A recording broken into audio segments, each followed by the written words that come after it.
Hey everyone, not sure if this is pro-revenge, nuclear revenge, or nuclear ghosting, but here goes. The players are myself, fiancé C's mom. Time frame is from 2013 to 2016. It has obviously been several years since the incident, and I literally have never told anyone in my new life about this. Tonight I have some good wine to drink, and figure I'll let my fingers do the talking. I thought I had met the perfect woman. We met in the last year of college. We met at a party and hit it off instantly. She was a beautiful blonde with sun-kissed skin, and she could have been a model. Think Kate Upton-type figure. She was kind, compassionate, sympathetic, good listener, and had an active life with many friends. She liked my friends, and it was awesome over the 3 years we knew each other and how our friend groups merged. Several of our friends began dating each other. It was some of the best times of my life. I was on for a postgrad in finance, and she had a degree in contractual law. This is just to say we ended up being successful in our own rights. But I'm no slouch in the looks department either. 5'11" pounds and like the gym.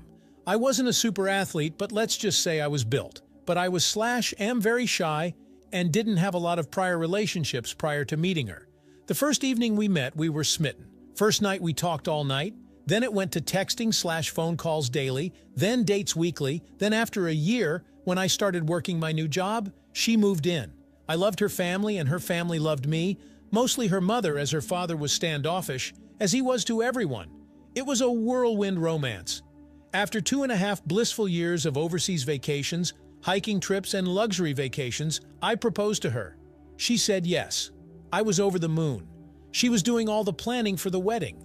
We were talking about our futures together, buying a house, children, and family trips that we were going to take together and all such things like that. Then it happened. One evening after we both got home to our apartment, she is a little distant. I think I noticed it right away, as we were always very affectionate towards each other. This would only happen about once a week for the first month after proposal, then it was more frequent. I would have been none the wiser except that I used to listen to a lot of Reddit on YouTube. So I waited and observed. These bouts of ignoring me would only last a couple of hours, then she would be right back to normal. But after 6 months, wedding in a year, she was like this almost every night. Intercourse was still great. Relationship with her parents still great, but over Thanksgiving at her parents' home in Louisville, Kentucky, we lived just north of D.C. She was standoffish towards me in front of her mother. Now her mother was a very observant woman. She pulled her daughter aside to talk to her, and I could hear them arguing. After some heated but muffled words, they returned to the rest of the family and carried on like nothing was going on. I figured I could ask her about it later and did. She was not willing to talk about it and asked me to wait till we were home to discuss it. I agreed as I loved her deeply and thought we could work through anything. Her mother was an older version of her. Same stunning looks, just a few grays in her long, thick blonde hair. This is important later. Back home I asked her about it, and she was unwilling to discuss it. When pressed on it for a week, she finally confessed that a guy at her work was trying to get to know her better. She wanted to be forthcoming, so she showed me her phone, and as I looked through it, I noticed that all the texts that would have happened during the time she was withdrawing from me were removed. There was nothing untoward in the texts, but I did go into her phone settings and turned on her locator on her phone as we shared the same phone plan. And I honestly thought it would make me see that she was not doing anything wrong. Was I wrong? That second weekend after Thanksgiving, she had a company Christmas party. I'd planned on going but came down with food poisoning and had to back out. She had a girlfriend pick her from our apartment, as they planned on drinking a lot. A had a DD for the evening. We had planned on going out all night, so I told her to have a blast and I would see her in the morning. So as I'm puking my guts out and barely able to get off the toilet for more than 30 minutes, I grabbed my phone and watched her location. First it was a restaurant, then the venue of the company party, then a bar. None of this alarmed me until I saw her phone stop in a downtown hotel. At this point, I was miserable in more ways than 3. I was a projectile vomiting out my butt, mouth, and now soul. I finally fell asleep due to sheer exhaustion at 2 a.m. At 7 a.m., I awoke and saw she was still at the hotel. At noon, she finally comes home, and I am on the mend. She loves me up, and I asked her about the previous night without mentioning anything about knowing her locations. She talks about the restaurant, party, the bar, but then says she went to her girlfriend's house to crash for the evening. For the next 3 months, she has to start working later and later 3 to 4 days a week. As I start asking her about it, she becomes more and more defensive. I talked to her mom one evening when fiancé didn't come home until late. I asked her mom about the Thanksgiving conversation, and she admitted to me that she thought her daughter might be stepping out of our relationship because of how she read her body language. She also said that her daughter was being more and more distant with her in their weekly texting conversations. With all this speculation that was going on in my mind, I kept it to myself. 2 weeks later at work, I ended up getting a new project at my company that was going to require me to fly to the Midwest Monday through Friday for the next 5 weeks, starting in 2 weeks. It came with an increase in salary, and as I broke the news to my fiancée, she was delighted for me. I didn't think, though, that she was excited for the same reasons I was. So I went online and ordered 4 motion-activated spy cameras for my apartment. I put one in the living room/entry area, one in the kitchen, one in our bedroom, and one looking down our hallway. They were very small and connected to the internet via hidden networks, so they couldn't be spotted on the Wi-Fi network. I secured the cams with a password and waited. On my first week out, she had girlfriends over the first 2 nights and never worked late once. The 3rd night, a guy came over. I was enraged. I'm sitting there in my hotel room screaming at the monitor and calling her every name in the book. Then they went all the way, first on the couch, then in our bed. She bent for ways for him that I didn't know were possible. What was the worst was as I am watching them get it on, I call her to see how her day went. She hears her phone ringing and holds her hand up for him to stop giving her anal and answers the call. I ask why she is breathing heavy and said she was at the gym working out. As soon as the call is over, she goes right back to doing the dirty. When I got home Friday evening, I ignored her and went right to bed, and early Saturday got up and went cycling. I was so upset that I didn't even realize that I'd biked over 50 miles from our apartment. The furthest I had biked before was 30 miles, but that day I went 105.6 miles. Getting back absolutely exhausted, I showered. Then she and I went out that evening and had fun with our friends and had a lot to drink. Is it breakup sex when the one you're going to break up with is oblivious?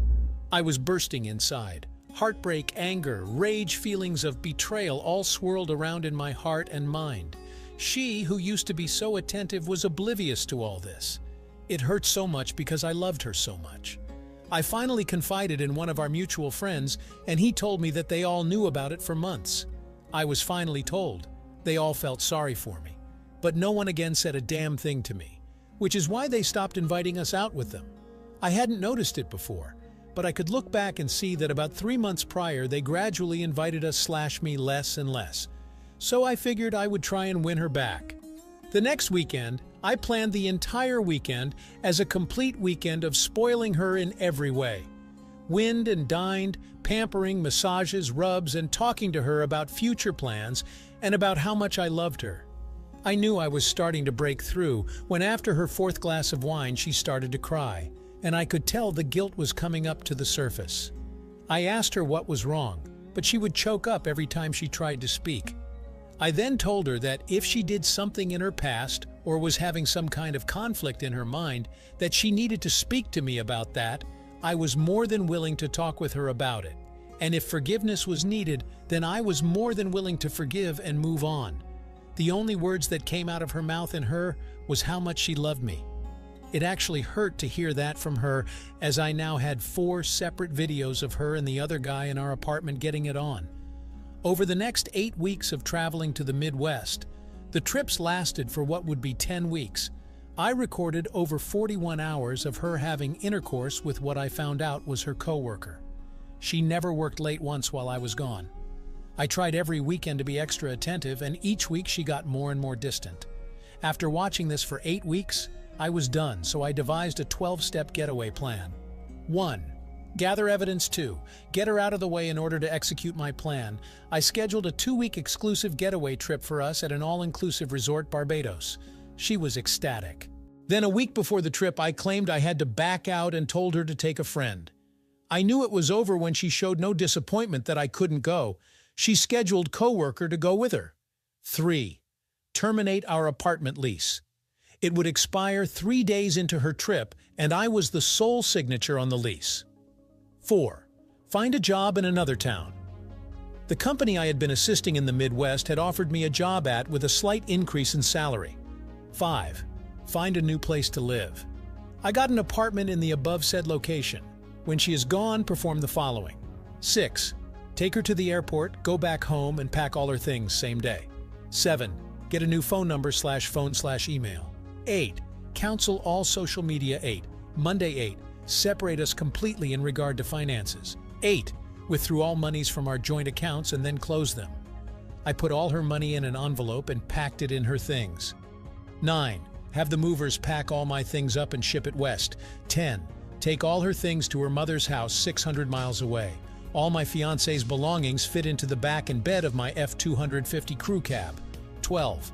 Tuesday through Saturday. 11. Give her mother the evidence. 12. Start my new life. I didn't want to do anything that was illegal, so I made sure that nothing of hers was missing. It was so hard to pack all her stuff nice and neatly away. I never cried so hard in my life. I have read so many times on Reddit about so saying they will never do it again when caught, but they don't stop. My hope was that she would genuinely confess so we could forgive and move on. She never did. Twice she came really close, but her secret was too hard for her to reveal. 12. Tuesday morning, I left our apartment north of DC for the last time. It took 10 hours to get to her mom's house. What happened when I got there, I was not prepared for. I arrived at her mom's house around 8 in the evening. I figured she would be surprised to see me since I was coming down unannounced. Since they lived in a gated community, I had to buzz her house from the front gate, so she was waiting for me outside when I drove up. I could tell that she had been crying when I walked up to see her. I asked her what was wrong, and she hugged me, involving that she thought her husband was cheating on her with a much younger, skinnier, and prettier woman. Dumbfounded, I just held her for what was probably 10 minutes. She soaked my right shoulder with her tears and snot. When she finally composed herself, I asked if we could go in a talk. We went in, and I asked where her husband was, and she indicated that he said he was going fishing with his buddies at a remote cabin an hour away. Then she said, "He hates fishing."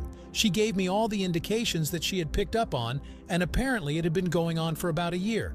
So, doing a little bit of research, we found a credit card hold charge for a 5-star hotel that was only 20 minutes away. On call later confirmed her husband was in fact there for a 4-night stay, cheating with his mistress. 2 peas in a pod. I said, "What?" She responded. 2 peas in a pod," I said again. "Your husband is cheating on you, and your daughter is cheating on me. That's why I came here to drop her stuff off and move to Forex." I showed her the evidence and a binder on screen captures I had made. After looking at the first 3 or 4 pages, she looked at me dumbfounded. We both hugged and cried for a good 30 minutes.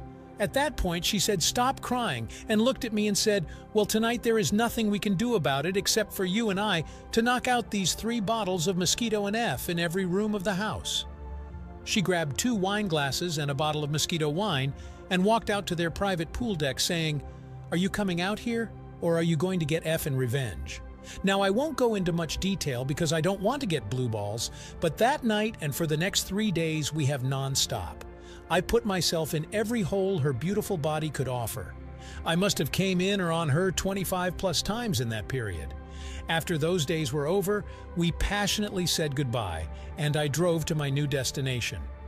She kept me informed as to everything that happened when now ex-fiancé got back. The day fiancé got back was epic. I canceled my phone the morning of the day she got back. So when the plane landed and she called for a ride, it indicated the phone was disconnected. She apparently had her lover take her home. He dropped her off and left. When she came to the door, a strange couple, new tenants, answered the door, and she freaked out. I can't tell you how many times she tried to call me because again the number was no longer valid. She went to her girlfriend's to stay for a time as co-worker was already married. When she called her mom, in a panic her mom told her that I had come down and dropped off all her things and mentioned that all her monies were down there as well, 600 miles away. Her mom didn't tell her that she had F me more in 3 days than fiancé and I had in the last 6 months. But she did tell her that she knew that she was cheating on me. and I said I had found a new job, place to stay, a new career far away from her and all the friends we had, and that her mother was separating from her father due to infidelity. Apparently she cried for days and took a week off of work. But alas, she found comfort in the arms of her married lover. Her mom never let her know where I was at. I had completely cut off that part of my life. The only link I had to that old life was fiancé's mom, and she has kept our secret to this day. Fiancé was ghosted the most. You